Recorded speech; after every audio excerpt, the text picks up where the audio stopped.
Want me to start, Commissioner? Live.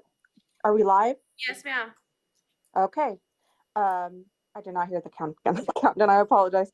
Good morning. This is the Board of County Commissioners Board Work Session. It is Wednesday, April 12th, 2023. It is 9:03 a.m. The session is set to go until 9:30 a.m.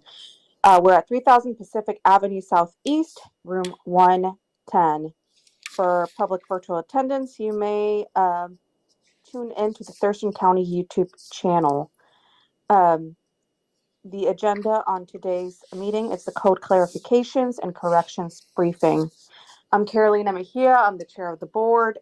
In the boardroom is Vice Chair Ty Menser, as well as Commissioner Gary Edwards. And who will be leading this? I'll kick it off. This is Jennifer Walker. I'm acting for the county manager while he's out. And this is, as you mentioned, it's a informational only briefing in advance of an agenda item summary that will be coming before the board shortly. So with that, we have CPED staff here who are going to go through the details. Yeah, I will kick it off real quick.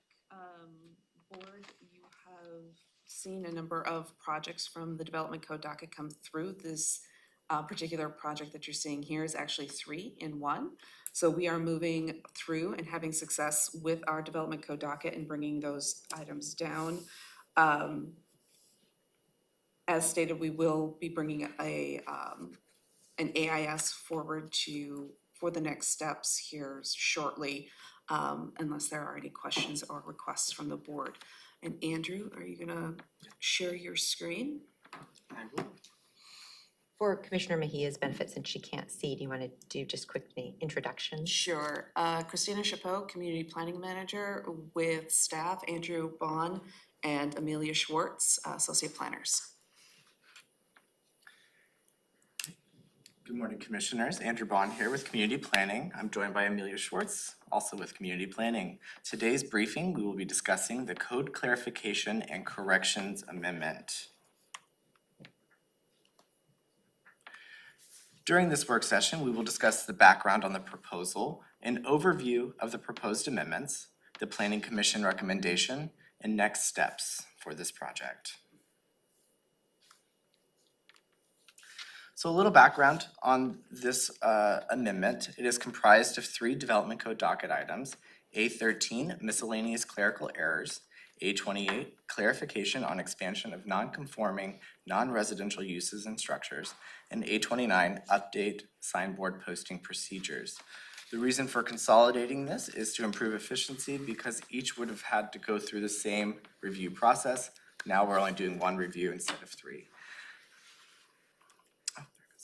So the A13 miscellaneous clerical errors docket item is a reoccurring Development Code docket item.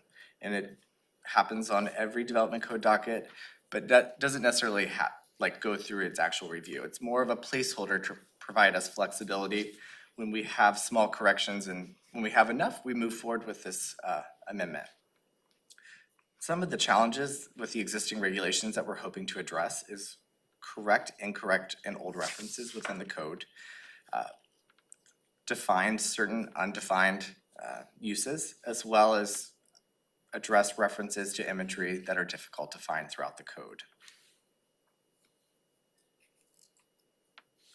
So one of the big changes you'll see within the ordinance is we are finally changing our name from Resource Stewardship Department to Community Planning and Economic Development. Also with name changes, we'll be addressing the Regional Clean Air Agency, as well as creating a new chapter within Title 20 to address graphics and figures, because at this point they're at the end of certain chapters and pretty hard to find for the public. We are creating and revising existing uses definitions, and by creating, we're backfilling those definitions. And finally, we're addressing spelling mistakes, incorrect references, and other minor clerical errors. Hello, I'm Amelia Schwartz. This item is A28, clarification on expansion of non-conforming non-residential uses and structures. The background for this is that it was requested by the hearing examiner and added to the 2022-2023 Development Code docket. The case for this was a non-conforming school wanted to expand site coverage beyond what was currently allowed. And the challenges with the existing regulations that we're intending to fix are that the current process, it requires special use and variance permits separately, which costs the applicant additional time and money, and makes the review process more complex. All right, so the code changes integrated into this are recommended by the hearing examiner. What she recommended in her letter. They allow the hearing examiner to grant up to a 15% cumulative expansion, which is similar to the existing ability to grant height increases. This would only apply to academic schools. The graphic shown here on the screen represents a rough sketch of the school site with the original site coverage in the large yellow shape and the 3 smaller shapes representing individual projects that would add up to a 15% cumulative expansion of site coverage.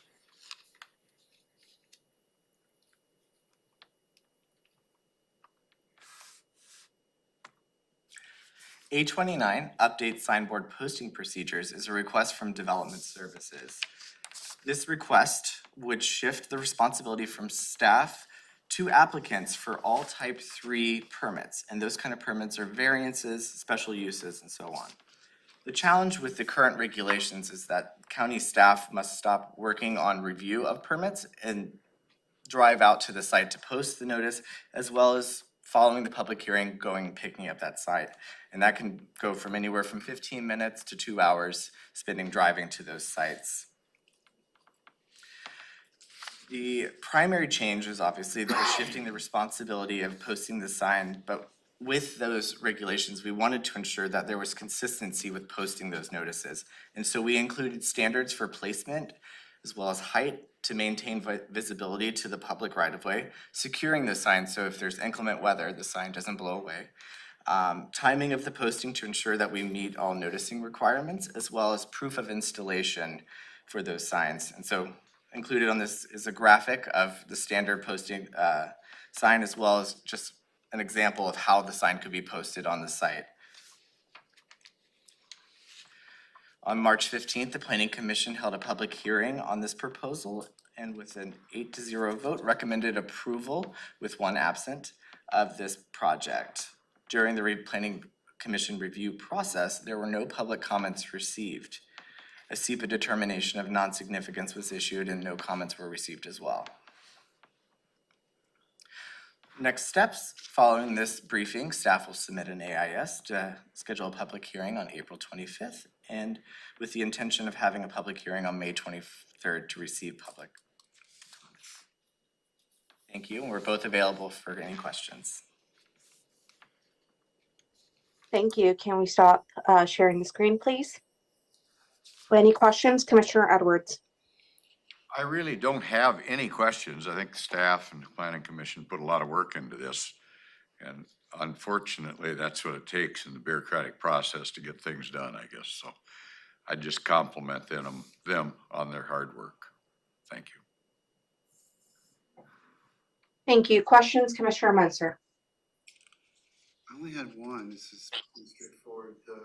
On the sign posting, and you said there's standards for where, I guess securing the sign, height. You said height and location. I'm curious about location. I guess I hate to see. Location is more or less, it must be within a certain distance of the property line. So it can't be 20 feet back from the property line. It must be within 5 feet of the property line and no more than 5 to 8 feet above the ground.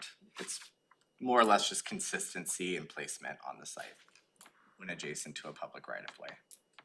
And does it specify what side of the property line? I mean, if a parcel's a square, is it required to be like in the most public? Is it in there that they got to put it in the most? Is it able to be articulated that it's got to be in the most public sort of facing spot, not on the other side of the property line facing the forest, but the side facing the road? Exactly. It must face the public right-of-way. And part of this is the proof of installation, and so county staff will receive proof of its. So they'll take a picture or something? Yeah. Okay. And then they can say, well, that placement doesn't actually suit the noticing requirement. That's all I got, Madam Chair. Okay. And I don't really have any questions either. So what are the next steps? Next steps would be, following this briefing, we will move forward with submitting an AIS to request a public hearing on April 25th. I guess we're all Okay. good, Madam Chair. Perfect. Okay. So we'll be waiting for that AIS. Great. There's not anything else. It is 9:14 and we are adjourned and we'll be back at 9:30 for a second briefing. Okay.